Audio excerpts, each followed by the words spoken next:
I think I've found it. It's way towards the end of this interview.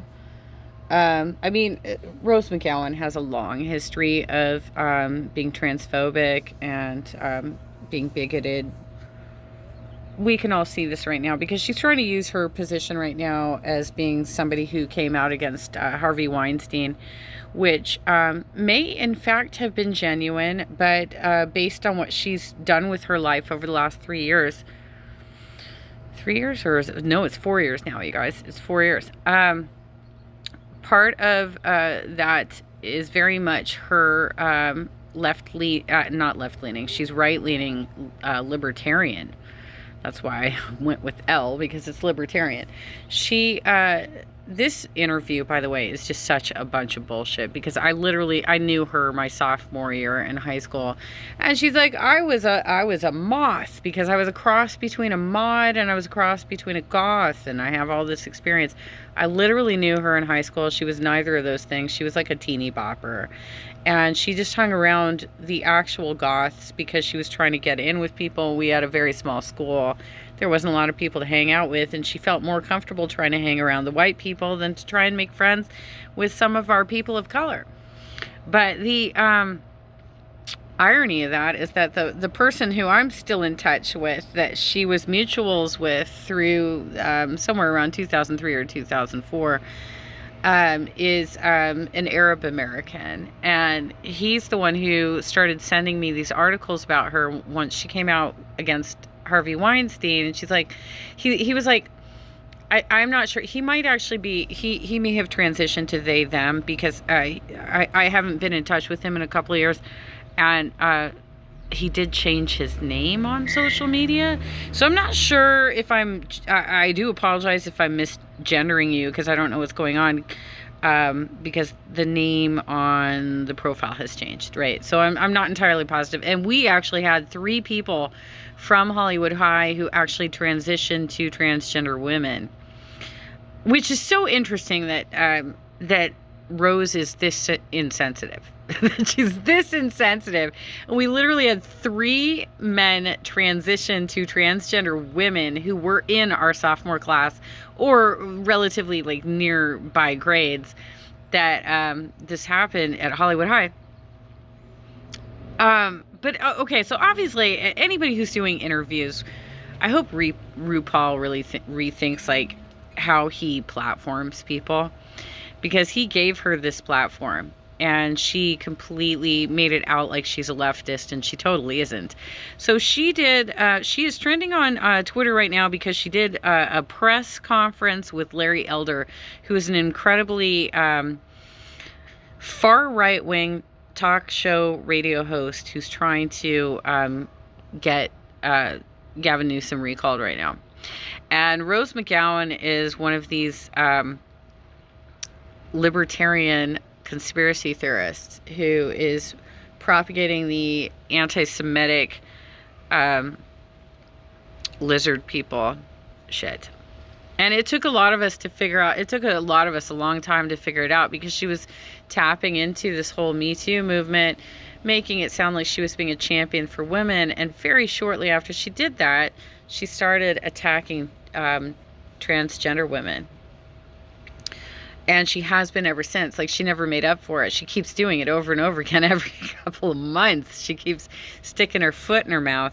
So I'm going to play this for you. This is a portion of an interview she did with RuPaul that was sent to me by one of our high school mutuals back in 2017, when I was trying to understand why they were upset with Rose. By the way, they told me over a private message that the reason they were no longer in touch with Rose is because Rose kept calling them a fag, and said that everybody in our all the men in our dance class at Hollywood High, they were all fags.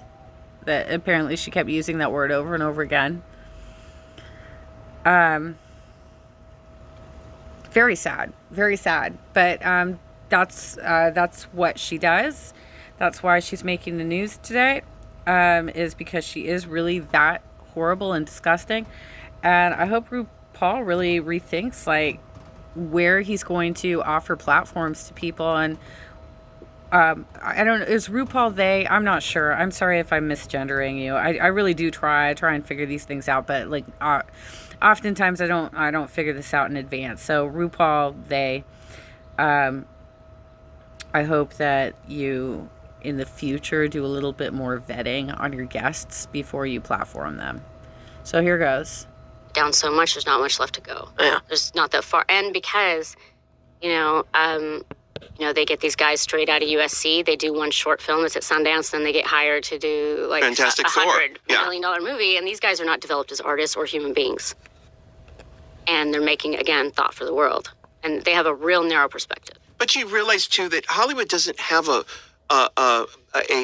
moral obligation. They have a monetary obligation. There is no moral compass. Well, but there isn't one, but I think they do. Well, but the thing is, they make movies for the people who pay for the tickets. Who pays for the tickets? 14-year-old boys who want to see superheroes. That's not true. You're wrong. How's that? You're actually wrong. You're totally wrong. Women also love to go to movies. That's not. No, first of all, you're wrong. That's an age-old lie.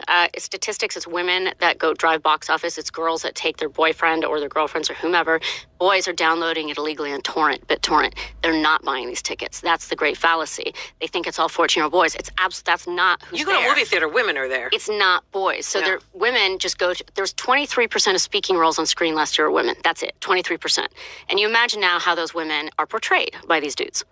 Now, that is what we get to go see as our mirror.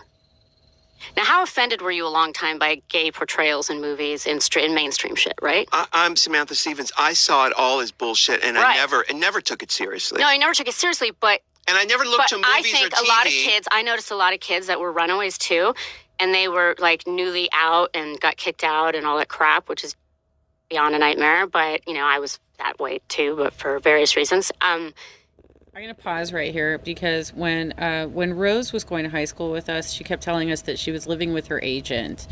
So this whole idea of romanticizing the idea that she ran away from her cultish family, which if you go back to this interview, she talks about how her father was like some religious zealot cult dude, and she had a lot of brothers and sisters, and she came from a very large family, and like I think she says like 5 or 6 of them actually ran away from home. Rose ran away and then told us when she was at Hollywood High that she was living with her agent. So basically at 15 years old, she had decided to live with a grown-ass adult man who was not related to her so that she could become an actor. So there's a lot of bullshit going on behind her of intentions. I mean, I cannot speak to what sort of family environment that she had as a child. Obviously, she did not have great influences in her childhood, but she certainly was not in a very respectable position in high school. And if you're trying to escape an abusive family, it's generally not going to be something where you end up living with your agent at age 15, but that's just my 2 cents. I saw sometimes if they're from a small town, I would talk, they felt like, and even my son, like, he's like, well, it took me a long time to come out because I thought, like, if I have to be gay, then I have to behave like the ones I've seen in movies and TV. And I'm like, yeah, but that's written by a straight guy's imagination of what he thinks a gay guy is. Mm-hmm. And so you don't actually. You can, if you want to, sure, but you don't have to. That's not your choice. And a lot of them, that's the mirror they're given. Right. So imagine the mirror girls are given. You see these women tottering around in high heels with fake nails, fake hair, fake everything. You go to Miami and you're like, you are completely an external liver. You have now turned yourself into, you're seeing yourself through men's eyes. That is the male gaze. It's something that's been documented and studied. And it's women seeing themselves through a male's eyes. But not even a man, like one man, like all of them. Sure. And it fucks your brain up. And so, again, you and I have had very different experiences. And as a woman, it's, something that's funny, I talked to my trans friends about it. I'm like, you know what, you guys have never, I say guys, whatever, you girls, women have never asked me what it's like to be a woman. You've never once asked me what it was like to grow up as a woman. What's it like to get a period? What's it like when you grow breasts and people all of a sudden are screaming at you on the streets? What's it like when your world gets loud? What's it like? Because they assume because they felt like a woman on the inside, that's not developing as a woman. That's not growing as a woman. That's not living in this world as a woman. And a lot of the stuff I hear trans complaining about, I'm like, yeah, welcome to the world. Mm-hmm. This is our world. Mm-hmm. Oh, this is how you're being treated? Okay, me too. Yeah. And then they are treated that way. And they are treated that way. But so are we. Mm-hmm. And it's not fun. And a lot of them go from, it's a shock. It's literally a shock to their system. Absolutely. True, but I'll say that most trans kids and trans people that do transition have been called out in society in different ways. Oh, completely. Oh, no, that's a different path, too. Yeah. Correct. But some of the more surface stuff that I see, there's a lot of things that are like verbatim the same complaints. Mm-hmm. And definitely there's another set of circumstances, obviously. But, you know, I think there needs to be, like, what you were talking about, all these communities being separated, you know, like the gay community, the black community, like, when I got really mad, honestly, I got mad at the HRC, I got mad at GLAAD, I got mad at NAACP when equal pay for women was voted down almost 2 years ago. There was not a peep from any one of these organizations. I'm like, do you not represent women? Right. Do you not? You know what's interesting, but nobody said a goddamn thing. No, and they can... Okay, so I can give you the link to this interview. I find Rose to be incredibly disingenuous. I think that it's, first of all, we're learning a lot more about the gender spectrum as we go forward in existence. I think it is very unfortunate that she keeps trying to make the distinction between people who are born with a uterus versus people who do not have the ability to menstruate and incubate fetuses. The fact that she came out just over the last week, she has come out as anti-abortion. She is supporting a far right-wing candidate for the governor recall election. And she does purposely, it's there. Okay. So there, you know, there are a lot of us in California who use the word dudes or use the word guys, but, she made a point of calling that out. Like this interview, if you go back and listen to it, she does actually purposely misgender transgender individuals who are in her life. And, she wants to make a distinction between females who were born with a uterus versus females who were born on the gender spectrum and had to have maybe some medical methods to help them get to the place of being a little bit more female. And, you know, the thing that I keep thinking back to whenever I hear this argument of, well, you weren't born with a uterus. You don't know how to, you don't menstruate. You don't have to go through the actual physical pain of that, which, by the way, congrats to you if you don't have to go through that. Congrats to you. But I keep thinking to the most obvious case of being on the gender spectrum, which is hermaphrodites, right? There are people who are born with sexual organs of both sexes, and what do you say to these people? You know, what do you say to them? That I'm sorry, well, in my opinion, you're more of a man, and so my opinion trumps anything that you're feeling. That's stupid.